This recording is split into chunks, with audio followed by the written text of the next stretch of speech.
اعوذ باللہ من الشیطان الرجیم بسم اللہ الرحمن الرحیم۔ اعراب۔ اب یہاں سے آج کے سبق میں ہم اعراب کے بارے میں پڑھیں گے کہ اعراب کس کو کہتے ہیں۔ تو ساری جو باتیں ہیں یہاں پر لکھی ہوئی ہیں، لیکن پھر بھی آپ کو میں عرض کر رہا ہوں۔ اعراب اصل میں جو ہے نا، یہ حرکت کو کہا جاتا ہے۔ حرکت کا مطلب ہوتا ہے زیر، زبر، پیش وغیرہ جو کلمات کے آخر میں آتے ہیں نا، ان کو اعراب کہا جاتا ہے۔ جی تو عربی زبان میں ایک ہی اسم کئی شکلیں تبدیل کرتا ہے، یعنی اس کے آخر میں اعراب آتا ہے، اس وجہ سے اس کی شکل چینج ہو جاتی ہے۔ آپ فی الحال مائک میوٹ کر دیں، جب ضرورت ہوگی نا پھر میں آپ کو بتاؤں گی، کیونکہ تھوڑا سا کچھ شور آ رہا ہے، مگر اس کا ذاتی معنی تبدیل نہیں ہوتا۔ معنوی تبدیلی کے بغیر اسم کی شکل یا حالت میں تبدیلی کو اعراب کہتے ہیں۔ بالفرض دیکھیں، یہ اللہ لکھا ہوا ہے، اللہ لکھا ہوا ہے، اس کے بعد پھر لکھا ہوا ہے اللہ، اس کے بعد پھر لکھا ہے اللہ، ٹھیک ہے جی۔ ادھر محمد، محمدن، محمدن، دیکھو کہ یہاں پر جو ہے نا، اس کے جو تینوں کیا کہتے ہیں اس کو، آخری حرف جو ہے اس پر دو پیش بھی ہیں، دو زبرے بھی ہیں اور دو کسرے بھی ہیں، یعنی دو زیرے بھی ہیں، ان کو اعراب کہا جاتا ہے۔ تو عربی زبان میں جو ہے اسم کی جو ہے نا تین اعرابی حالتیں ہوتی ہیں، تین۔ اس کا رفع بھی آتا ہے، نصب بھی آتی ہے اور جر بھی آتی ہے۔ تو اب سوال یہ پیدا ہوتا ہے کہ بھئی رفع کب آئے گا، نصب کب آئے گی، جر کب آئے گا، ٹھیک ہے جی۔ تنوین کیوں آتی ہے، جیسا دیکھو محمد پر تنوین آئی ہے، اللہ پر تنوین نہیں آئی، یہ تو آپ جانتے ہیں، لیکن پھر بھی بتانے کے لیے کہ الف لام جو یہ تھا نا، یہ الہن تھا، یہ جو ہے نا اللہ اصل میں کیا تھا، یہ الف لام ہے، الف لام کے بغیر اس کو پڑھا جاتا ہے الہن۔ جب ہم الف لام داخل کریں گے تو یہ اللہ بن جائے گا۔ اسی طریقے سے اگر ہم محمد کے شروع میں الف لام لائیں گے تو یہ کیا بن جائے گا، المحمد بن جائے گا، ٹھیک ہے جی۔ اور اس کے بعد پھر یہ قاعدہ کلیہ تو نہیں ہے، لیکن میں آپ کو بتا رہا ہوں کہ یہ جو الف لام ہے نا، الف لام کی کئی قسمیں ہیں، بہت ساری قسمیں ہیں۔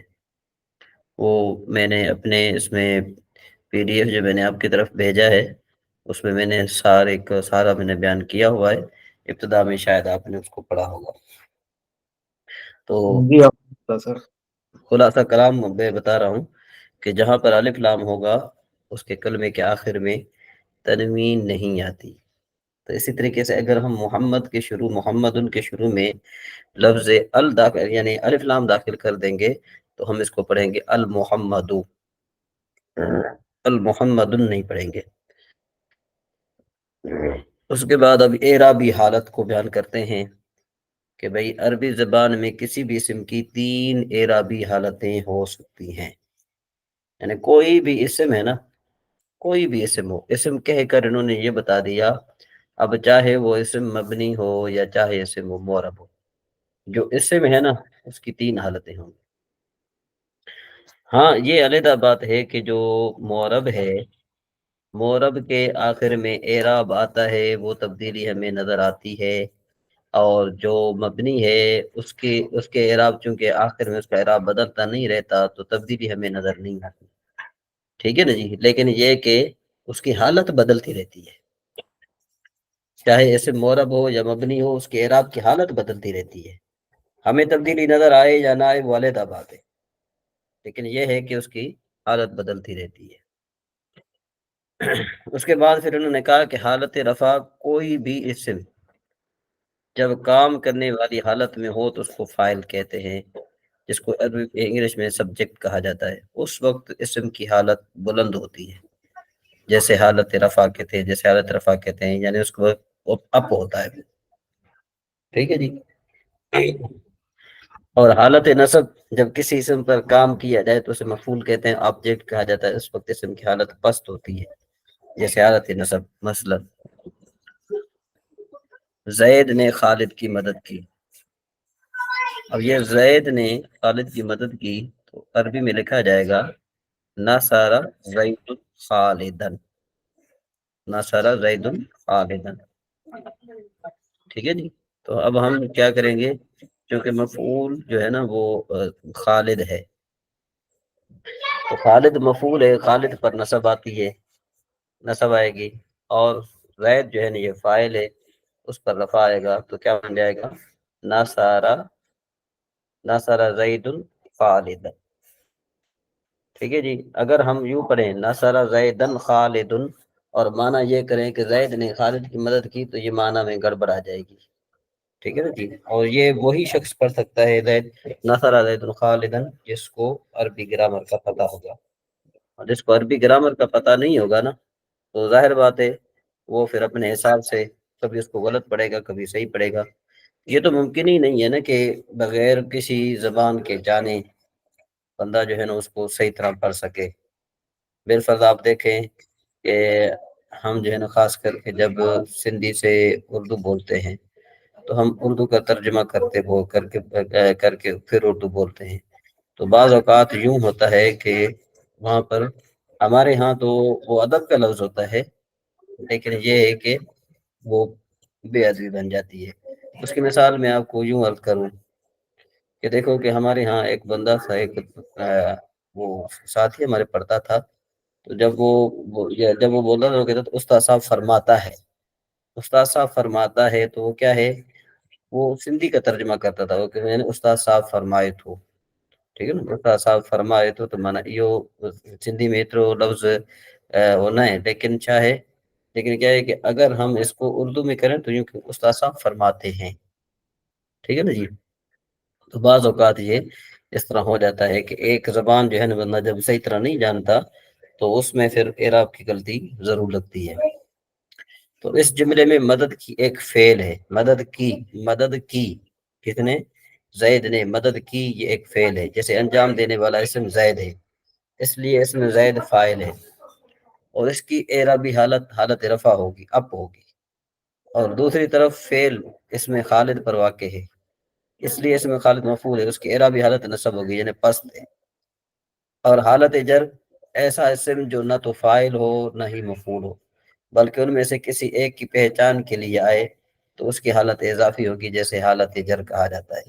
مثلا زید نے خالد کے بھائی کی مدد کی، زید نے خالد کے بھائی کی مدد کی، تو اب آپ دیکھیں کہ یہاں پر زید نے جو خالد کے بھائی کی مدد کی، تو اس کا معنی کیا ہو جائے گا، اس کا عربی میں ہم پڑھیں گے نصر زید کیا کہتے ہیں اس کو، اخن،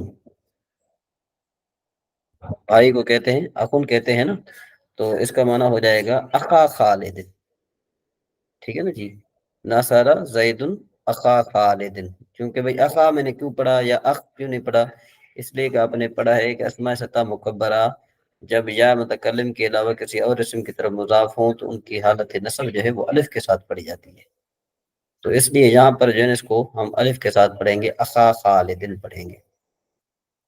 اور اگر یوں ہو نصرہ یہ خالد کے بھائی نے زید کی مدد کی، تو پھر ہم کہیں گے نصرہ اخو خالدن، نصرہ اخو خالدن زیدن، ٹھیک ہے جی۔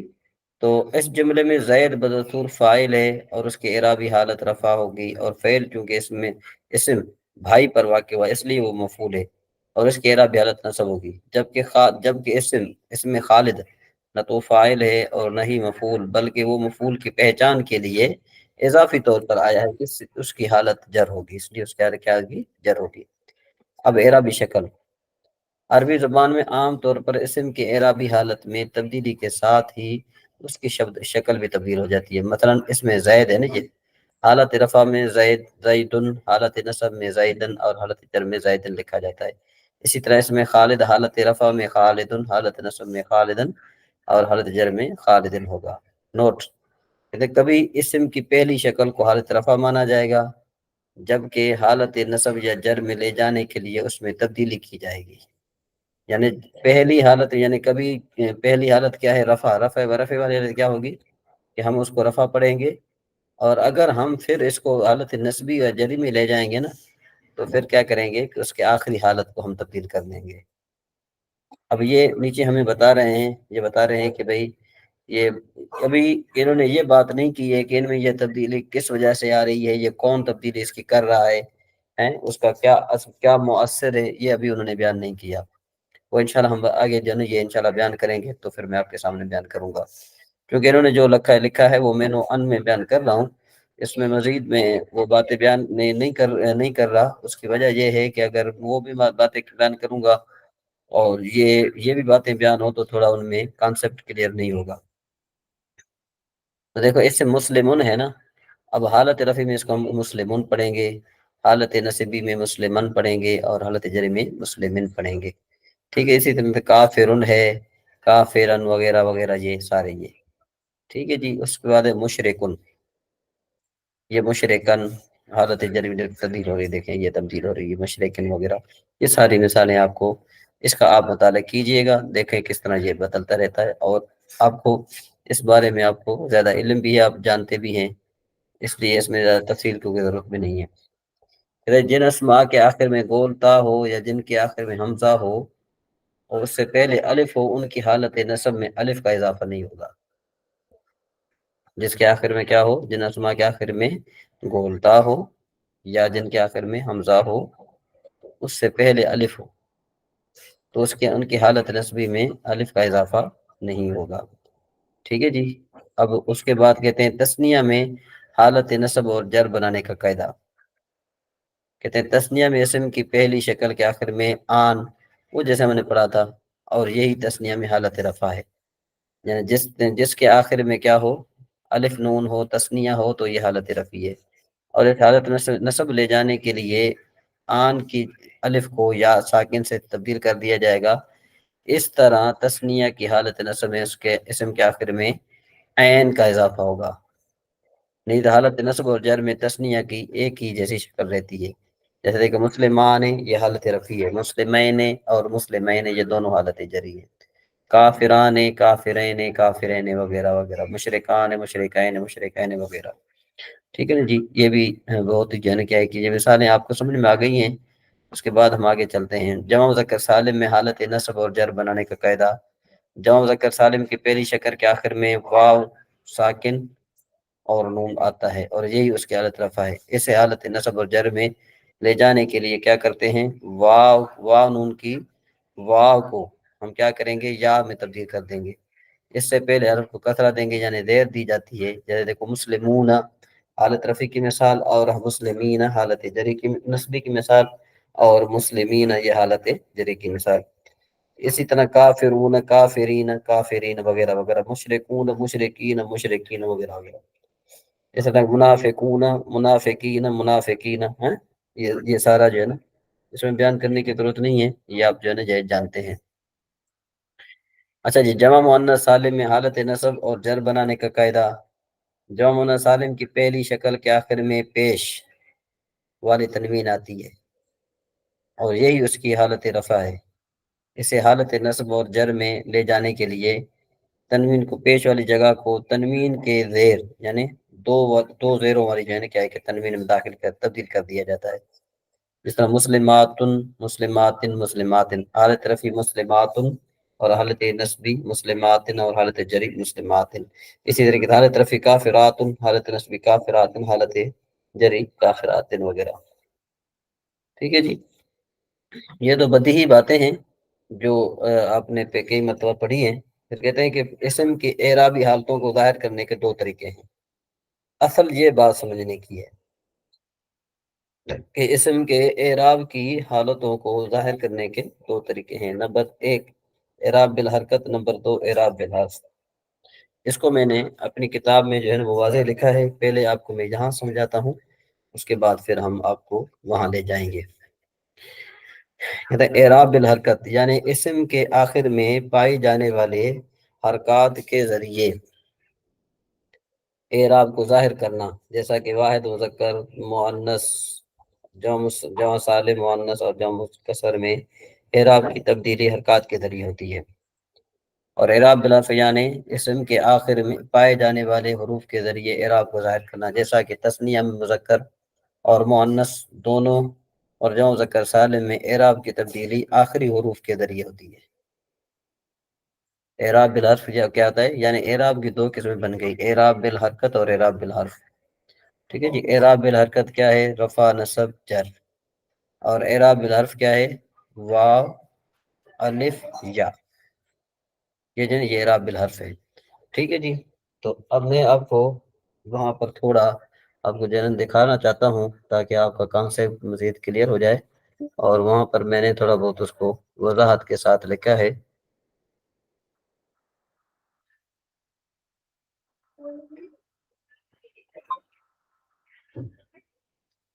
ایک منٹ ذرا میری کال آ گئی۔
جی السلام علیکم۔ جی وعلیکم آواز، السلام۔ جی یہ میں نے فائدے کے طور پر لکھا ہے، یہ آپ دیکھیں یہاں پر کہہ رہے ہیں کہ بھئی فائدہ ابتداءً اعراب کی دو اقسام ہیں۔ ٹھیک ہے جی، نمبر ایک اعراب یہ الحرف۔ پیج نمبر کون سا ہے سر آپ کیا 49 ہے؟ میرے ہاں پتہ نہیں کہ پیج نمبر کا مجھے، ہاں یہ 49 ہے، جی ہاں جی ہاں 49۔ ٹھیک ہے سر۔ ٹھیک ہے جی، دیکھیں یہ اعراب الحرف ہے۔ اعراب الحرف واو الف اور یا کو اعراب الحرف کہتے ہیں۔ ٹھیک ہے جی، جیسے جانی ابو کا رأیت ابا کا مررت بابی کا۔ اور اعراب الحرکت کے رفع نصب اور جر کو اعراب لفظی کہتے ہیں، جیسے جانی زیدن رأیت زیدن مررت بزیدن، یہ اعراب الحرکت ہے۔ ٹھیک ہے جی، اسم کے تین اعراب ہیں، رفع نصب جر۔ فعل کے بھی تین اعراب ہیں، رفع نصب جزم۔ دیکھو اسم کے تین اعراب ہیں، رفع نصب جر، اور فعل کے بھی تین اعراب ہیں، رفع نصب جزم۔ اعراب کی اقسام، اعراب کی چار اقسام ہیں۔ نمبر ایک اعراب لفظی، نمبر دو اعراب تقدیری، نمبر تین اعراب محلی، نمبر چار اعراب اکائی۔ ٹھیک ہے جی، جس نے ان کو سمجھ لیا نا تو اس کے لیے کوئی ٹینشن نہیں ہوگی۔ اب اعراب لفظی جیسے اعراب کہتے ہیں کہ جو لفظوں میں مذکور ہو، یعنی جس کا تلفظ کیا جا سکے، چاہے وہ اعراب بالحرف ہو یا اعراب بالحرکت ہو۔ جانی زیدن رأیت زیدن مررت بزیدن، یہاں پر دیکھو اس کا تلفظ ہو رہا ہے۔ اب یہاں پر مثال دینی تھی جانی ابو کا رأیت ابا کا مررت بابی کا، اعراب بالحرف کی مثال دینی تھی، وہ بچے نے یہاں پر نہیں لکھی۔ ٹھیک ہے جی، وہ انشاءاللہ مزید انشاءاللہ ہم جو ہے نا وہ کریں گے، چونکہ ابھی یہ پینڈنگ میں ہے، ابھی یہ مکمل کتاب جو ہے نا وہ نہیں ہے۔ میں نے وہ کافی جو ہے نا یہ ذمہ دیا ہے، لگایا ہوا ہے کہ جن کو میں نے دی ہوئی ہے، تو میں نے کہا کہ آپ واٹس ایپ کے ذریعے مجھے اس کی نشاندہی کرتے رہیں، یا جو چیز ایڈ کرنی ہو وہ بھی آپ بتا سکتے ہیں۔ اور اس طریقے سے اعراب تقدیری، اعراب تقدیری اس اعراب کو کہتے ہیں کہ جو لفظوں میں مذکور نہ ہو، یعنی جس کا تلفظ نہ کیا جا سکے، بلکہ یہ مان لیا جائے کہ جہاں عامل کے مطابق اعراب ہے، جیسے جعانی موسیٰ، رأیت موسیٰ، مررت بموسیٰ، ان تین صورتوں میں موسیٰ پر ضمہ، فتح اور کسرہ کا پڑھنا ممکن نہیں، لیکن یہاں یہ مان لیا گیا کہ حالت رفع میں اس پر ضمہ ہے، حالت نصبی میں اس پر فتح ہے، اور حالت جری میں اس پر کسرہ ہے۔ اچھا، اعراب محلی اس اعراب کہتے ہیں کہ جو مبنی پر آتا ہو، اس کا مطلب یہ ہے کہ جی سر جی یہ اعراب تقدیری، یہ تو ہمیں جی جی جیسے مقصور آئے گا تو ہم سمجھ جائیں گے کہ یہ تقدیر اعراب ہے، جی یہاں پہ وہ لفظ پڑھا نہیں جی جائے گا، نہ تو وہ جی۔ اعراب بالحرکت ہوگا، حرف ہوگا، نہ اعراب بالحرکت ہوگا۔ نہیں نہیں لیکن سر نہیں، اگر یہ اعراب بالحرکت ہے، یہ اعراب بالحرکت ہے یہاں پر، یہ اعراب نہیں سر، بالحرکت تقدیری ہے۔ اعراب تقدیری کی بات کر رہا ہوں میں سر۔ ہاں، اعراب تقدیری کی دو قسمیں ہیں، ایک اعراب تقدیری بالحرف، ایک اعراب تقدیری بالحرکت۔ ہاں تو وہ سر تلفظ میں تو نہیں آئے گا نا؟ نہیں آئے گا نہیں، لیکن یہ کہ ہم اس کا اعتبار کریں گے۔ ہم اس کا اعتبار کریں گے، ہمیں اپنے دماغ میں بٹھانا ہے کہ یہ اس وقت جو ہے نا مرفوع ہے یا منصوب ہے یا حالت جر میں ہے۔ ہم، لیکن پوچھنے کا مقصد یہ تھا کہ سر ایسا جملہ ہے جیسے آپ نے پہلے ذکر کیا، مثال دیا نصر، ہم، تو اگر یہاں پر کرے کہ عیسیٰ نے موسیٰ کی مدد کی، دونوں اسم مقصور ہیں، نصر عیسیٰ موسیٰ، تو ہم۔ یہ جو ہے وہ اس صورت میں کیا کرنا چاہیے؟ کوئی اس کا قاعدہ ہے کہ فاعل کو جو ہے وہ فعل کے قریب ہی رکھنا چاہیے، اس کو الگ نہیں کرنا چاہیے؟ ایسا کوئی قاعدہ ہے یا کیسے سمجھیں گے؟ قاعدہ یہی ہے کہ اگر تو فاعل اور مفعول بہ کے درمیان میں التباس ہو، تو پھر فاعل کو مفعول پر مقدم رکھتے ہیں۔ ٹھیک سر، ہم۔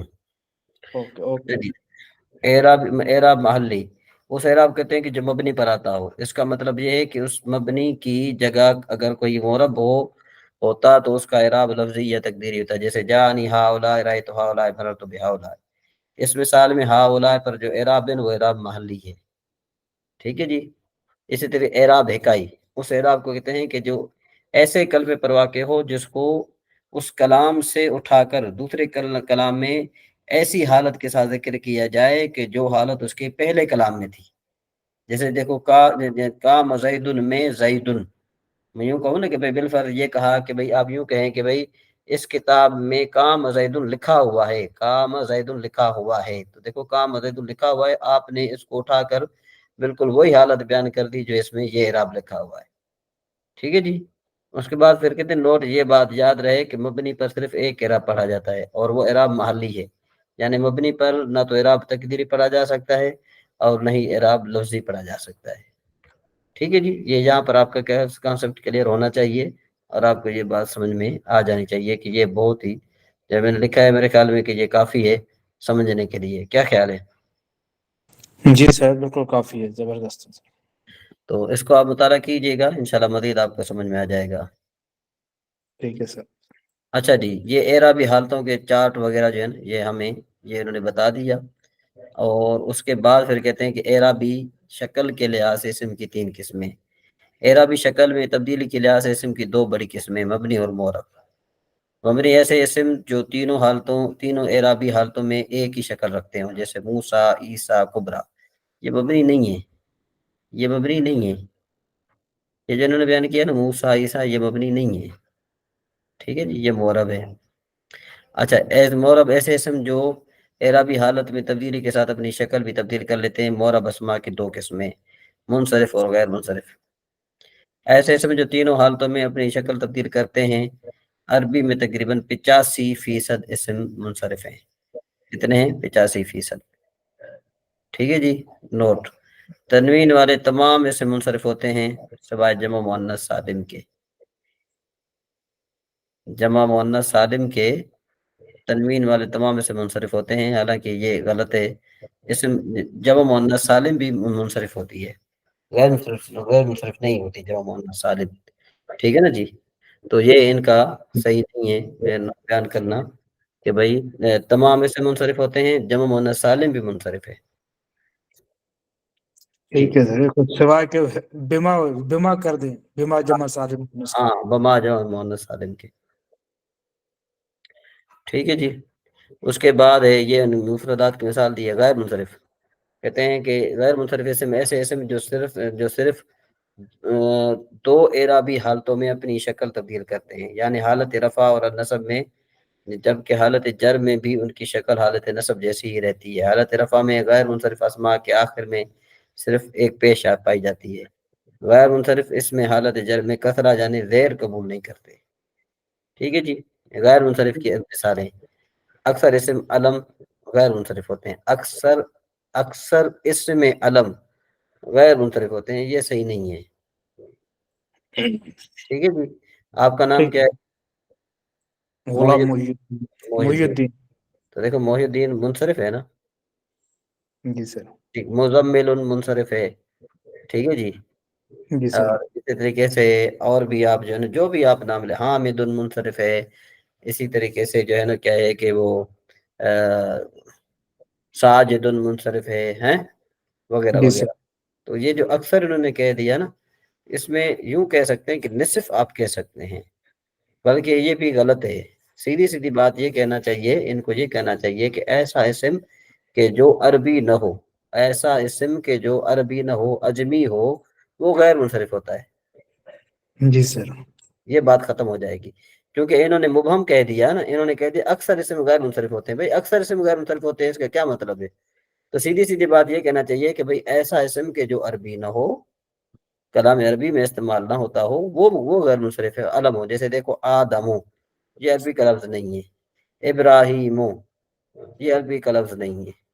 ٹھیک ہے نا جی. اسماعیل، یعقوب، اسرائیل وغیرہ، یوسف، یہ غیر عربی ہیں. طالوت غیر عربی ہیں. یہ سارے غیر عربی ہیں. یہ ٹھیک بات سر. سمجھ؟ جی سر، ان میں اجماع ہے. ہاں یہ اجماع ہے. بات ختم ہو گئی. ٹھیک ہے نا جی. انہوں نے یہ مثالیں تو دی، ٹھیک ہے، ہم ان کی بات مانتے ہیں، لیکن اصل میں یہ ہے کہ یہ اجماع ہیں. بات سیدھی ہو جاتی ہے نا. یوں کہہ دیتے کہ بھئی جو کیا ہو، جو اجمی زبان کا لفظ ہو اور علم ہو، وہ غیر منصرف ہوتا ہے. تو یہ بات کانسیپٹ کلیئر والی بات ہے. ٹھیک ہے جی. اچھا، کچھ اسم علم منصرف بھی ہوتے ہیں. بھائی وہ کچھ ان کی نشانی تو کچھ بھی نہیں ہے. نوح، لوط، ہود، صالح، شعیب، محمد، طواع، ود وغیرہ. یہ کیوں بھائی؟ اس لیے کہ یہ جو ہے یہ 3 حروف ہیں، یہ 3 حروف والے ہیں. ان کے درمیان میں ساکن ہے. ٹھیک ہے، ان کا درمیان ساکن ہے. یہ بات انشاءاللہ آئے گی، پھر میں آپ کو بتاؤں گا. اسم تبدیل یعنی افعال کے وزن پر آنے والے اسم بھی غیر منصرف ہوتے ہیں. یہ صحیح ہے. اکبر و اسلم وغیرہ وغیرہ. اور کہتے ہیں کہ بعض اسماء کی جمع و کسر بھی غیر منصرف ہوتی ہے. ٹھیک ہے جی. نوٹ: غیر منصرف اسماء جمع و کسر اور افعال کے وزن پر آنے والے اسماء جب ال داخل ہو یا مضاف بن کر آئیں تو حالت جر میں کسرہ قبول کر لیتے ہیں. مثلا الفقراء، الفقراء، الفقراء وغیرہ وغیرہ. اچھا، مبنی اس اسماء کی مثال: یہ مبنی نہیں ہے. موسیٰ مبنی نہیں ہے. عیسیٰ مبنی نہیں ہے. یحییٰ مبنی نہیں ہے. کبریٰ مبنی نہیں ہے. حسنیٰ مبنی نہیں ہے. یہ پورا انہوں نے غلط لکھا ہے. یہ پورا غلط لکھا ہے. یہ پورا غلط ہے. یہ ان سے غلطی، بہت بڑی غلطی ہو گئی ہے. بہت بڑی غلطی، چھوٹی بہت نہیں، بہت بڑی غلطی ہو گئی ہے. تو یہ مرکبات ناقص انشاءاللہ تبارک و تعالی ہم کل پڑھیں گے. انشاءاللہ سر. ٹھیک ہے جی. ٹھیک ہے سر. اچھا سر، آج کلاس ہوگی؟ وہ ہوتی ہے سیٹرڈے کو؟